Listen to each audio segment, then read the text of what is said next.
Team Argentina তাদের experimental একটা ম্যাচে নামতে যাচ্ছে, সেটা হচ্ছে জর্ডানের বিপক্ষে। কারণ তাদের রাউন্ড অফ 32 কনফার্ম, মিয়ামিতে খেলা হবে 4 তারিখ ভোর 4টায় বাংলাদেশ সময়।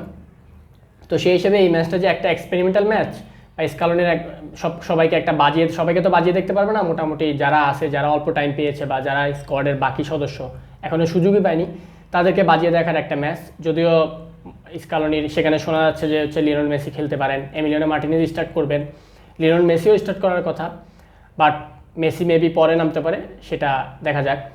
কিন্তু মোটামুটি যে 6 থেকে 7 জন প্লেয়ার তারা স্টার্ট করতেছে একদম নতুন করে, যারা এতদিন স্টার্টিং লাইন আপে ছিল না, সেটা মোটামুটি কনফার্ম। তাদের মধ্যে জুলিয়ান আলভারেজ থাকবে, এরপর হচ্ছে মন্টিয়েল থাকবে, ওতামেন্ডি এবং সেনেসি 2জন সেন্টার ডুও হইতে পারে। লেফট ব্যাক অবশ্যই ট্যাগলাফিকেও স্টার্ট করবে, যেহেতু মেদিনার একটা ইয়েলো রয়েছে। আর মিডফিল্ডে অবশ্যই পারাদেস স্টার্ট করবে শুরু থেকে, সাথে বার্কো, সিমিওনে, দেখা যাক কারা নামে, বা প্যালাসিওস, মানে 5-6 জন মোটামুটি থাকতেছেই। সাথে সামনের দিকে হয়তো ফ্রাঙ্কো লোপেজের স্টার্ট করার পসিবিলিটি বেশি, না থাকলেও তারা সেকেন্ড হাফে নামতেছে, এটা মোটামুটি কনফার্মই বলা যায়। তো একটা এক্সপেরিমেন্টাল একটা ম্যাচে নামতে যাচ্ছে হচ্ছে লিওনেল স্কালোনি। তার হাতে পর্যাপ্ত সময়, আর আর্জেন্টিনা যে বেস ফুটবলটা খেলতেছে, কত 5টা গোলই তো লিওনেল মেসির, তো আসলে চাইবে যে স্কোরিং অ্যাবিলিটি বা স্কোরার যাতে বাড়ে। যদিও ওই রকম পর্যাপ্ত ভালোই সুযোগ পাইছে আর্জেন্টিনা, বলার অপেক্ষা রাখে না, বাট তারা তো সেটা কাজে লাগাতে পারে নাই। সেই হিসাবে একটা কনসার্ন তো থেকেই যায়, সেই কনসার্নটা দূর করার একটা সুযোগ অবশ্যই জর্ডান ম্যাচ। দেখা যাক সেই জর্ডান ম্যাচে সেই নতুন স্কোরার আমরা পাই নাকি আর্জেন্টিনা জাতীয় দলে।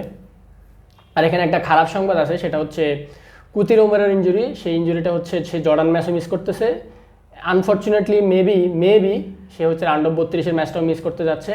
সে মেবি পরবর্তী যদি আর্জেন্টিনা যদি থ্রো করে, তো সেটা রাউন্ড অফ 16-এ সেই ম্যাচটা খেলার পসিবিলিটি সবচেয়ে বেশি। সো আমরা এই হিসেবে দেখা যাক কী হয়, রাউন্ড অফ 32-এ কারা পড়তে পারে সেটাও মোটামুটি এখনও কনফার্ম না। তারপরে কেপে ভার্দে, উরুগে মনে হয় না, বাট সৌদি বা কেপে ভার্দে থেকে যে কোনো একটা টিমই পড়তেছে আর্জেন্টিনার সাথে। সো স্পেনের গ্রুপে যখন খেলাটা হবে তখনই বোঝা যাবে আসলে কে পড়তেছে।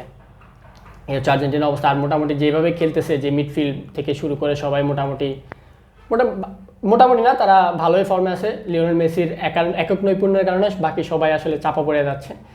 তো সবার ওই জিনিসটা, সবাইকে এভাবে কেমনে থ্রো করা যায়, নিজেকে আরও ডেভেলপ করা যায়, গোল স্কোরিং অ্যাবিলিটি, এটাই সবচেয়ে বাড়ানোটা সবচেয়ে ইম্পর্টেন্ট।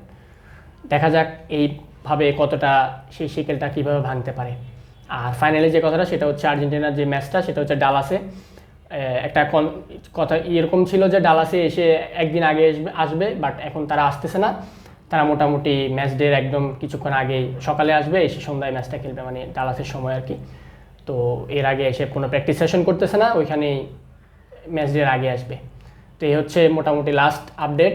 এখন দেখা যাক এক্সপেরিমেন্টাল ম্যাচে আর্জেন্টিনা কত দূর যায় বা কী করতে পারে।